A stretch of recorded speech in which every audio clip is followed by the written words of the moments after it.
بصوا يا جماعه، وارد ان يكون خساير. امبارح وانا بكشف على البيض يعني لقيت بيضه مخصبه، وبيضه كانت مخصبه يعني مش كانت رايقه، مخصبه بس راقت يعني ما اتحضنتش كويس. انا هعمل ايه؟ ركزوا معايا.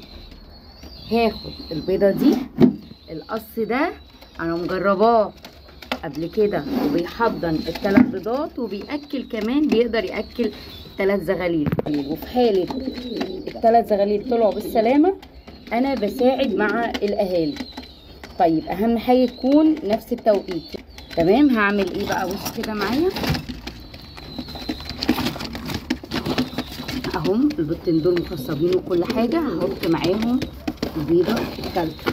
تمام. دي انا هسيبها كده؟ لا، هروح جايه هنا، اروح واخده الحصويتين اللي هنا اهو، دول مخصبين برده زي الفل، وبرده ده في نفس التوقيت يعني ال3 دول كانوا اروح حطاها هنا او ابدل الطواجن يعني مش فارقه.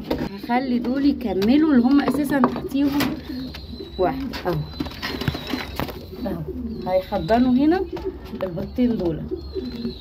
ماشي. يبقى انا النتايه هنا هتبيض بقى اسرع. طب انا ليه عملت كده؟ لان دول نتي يعني، دول حتى لو برضه هيبيضوا بيض غير مخصب.